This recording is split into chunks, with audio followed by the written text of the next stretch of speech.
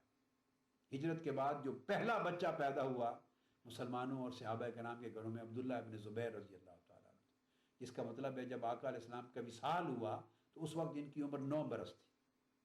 پھر سیدنا امام حسن اور امام حسین علیہ السلام تھے، وہ میں عرض کر چکا، 6-7 برس ان کی عمریں تھیں، 5 سے 6 برس۔ پھر حضرت عمر بن ابی سلمہ رضی اللہ تعالیٰ عنہ، یہ معصوم بچے تھے۔ خود عبداللہ ابن عباس رضی اللہ تعالیٰ عنہ معصوم چھوٹے بچے تھے۔ حضرت محمود بن الربیع وہ بچے تھے۔ عبداللہ بن جعفر وہ بچے تھے۔ مسور بن مخرمہ وہ بچے تھے۔ سہل بن ابی حسمہ وہ بچے تھے۔ صائب بن یزید وہ بچے تھے۔ عبداللہ بن حنزلہ وہ بچے تھے۔ ابو الطفیل الکنانی وہ بچے تھے۔ نعمان بن بشیر بچے تھے۔ مسلمہ بن مخلد وہ بچے تھے، اور اس طرح قرہ بن ایاس وہ بچے تھے۔ قسم بن العباس وہ بچے تھے۔ قسم بن العباس یہ حضور علیہ السلام کے چچا زاد بھی ہیں، حضرت عباس بن عبد المطلب کے بیٹے، آپ کے چچا حضرت عباس کے بیٹے ہیں حضرت قسم بن العباس۔ اور میں نے اس لیے ان کے نام کو دوبارہ ریپیٹ کیا، انٹرسٹ کی باعث ہوگی یہ چیز، کہ ان کا مزار حضرت قسم بن العباس رضی اللہ تعالیٰ عنہ کا سمرقند میں ہے، بخارا سمرقند میں، ازبکستان میں نے ان کے مزار پہ حاضری دی ہے.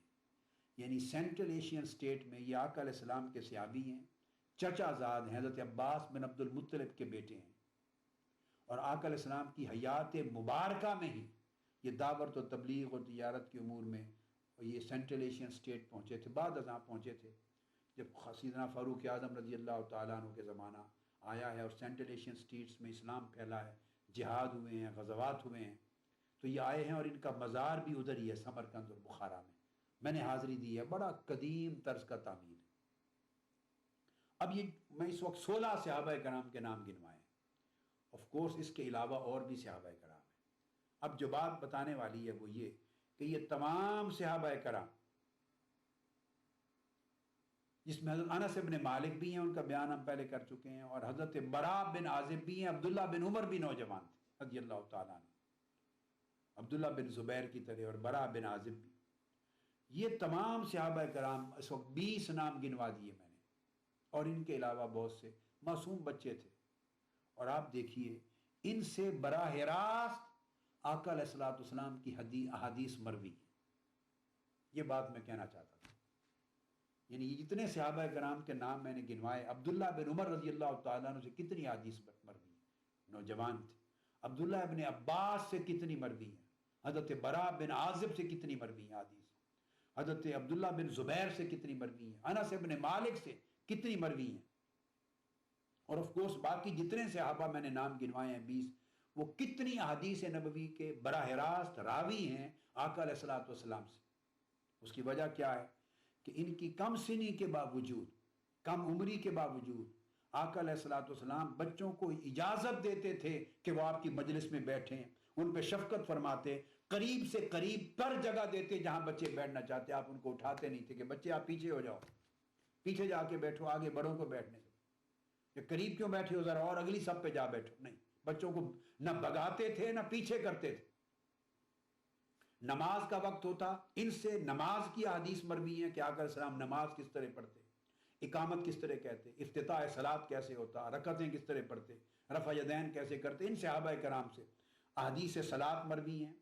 یہ نماز میں شامل ہوتے اور انہوں نے براہ راست آقا علیہ السلام کو نماز پڑھتے دیکھ کر آپ کا طریقہ ادائیگی یہ نماز کثرت کے ساتھ روایات اور حدیث میں روایت کیا ہے.